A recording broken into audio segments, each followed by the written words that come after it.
अस्सलाम वालेकुम वरहमतुल्लाहि वबरकातुहू। यौम आशूरा यानी कि 10 मुहर्रम का रोज़ा और उसकी फ़जीलत और ये रोज़ा हम क्यों रखते हैं।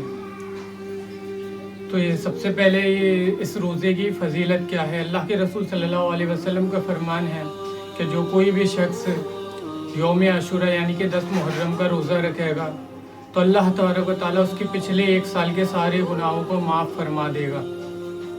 और वहीं आता है कि ये इस दिन का रोज़ा क्यों रखा जाता है। बहुत से लोगों में ये मारूफ और मशहूर है कि ये आजकल 10 मुहर्रम का रोज़ा यौम आशूरा का रोज़ा हुसैन रज़ी अल्लाह ताला अन्हु की वजह से क्या 10 मुहर्रम को आपने शहादत पाई थी इसलिए रखा जाता है, जबकि ऐसा कहना बिल्कुल सही नहीं है, क्योंकि इस दिन का रोज़ा अल्लाह के रसूल सल्लल्लाहु अलैहि वसल्लम से साबित है। अल्लाह के रसूल सल्लल्लाहु अलैहि वसल्लम ने अपने दौर में देखा कि यहूदी लोग इस दिन 10 मुहर्रम का रोज़ा रखते थे, तो आपने पूछा कि ये लोग आज के दिन मतलब इतना सज धज के कैसे, क्या बात है।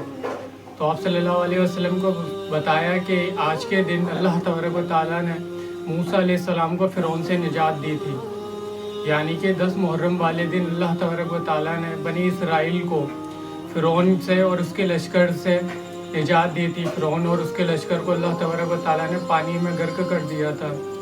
तो इस खुशी की वजह से मूसा अलैहिस्सलाम ने इस दिन का रोज़ा रखा था।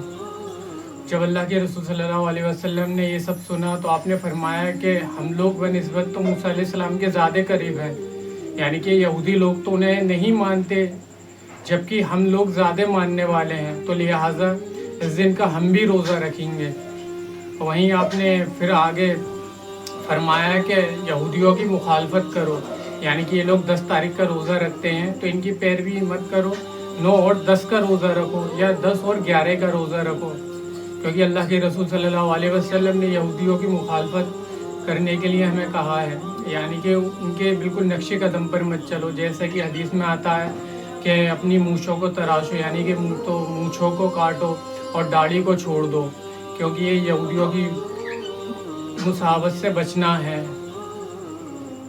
तो यहूदियों की मुसावत इख्तियार करने से हमें मना फरमाया है, या और भी कौमों की मुसावत इख्तियार करने से मना फरमाया, क्योंकि अल्लाह के रसूल सल्लल्लाहु अलैहि वसल्लम का फरमान है कि जो कोई शख्स जिस कौम की जिन लोगों की तरीका इख्तियार करता है वो उन्हीं के साथ है और उन्हीं के साथ बरोज़ क़यामत उठाया जाएगा। तो हम और आप तो अल्लाह के रसूल सल्लल्लाहु अलैहि वसल्लम के मानने वाले हैं, तो उन्हीं के तरीके को फॉलो करें और उन्हीं के तरीके पर चलें।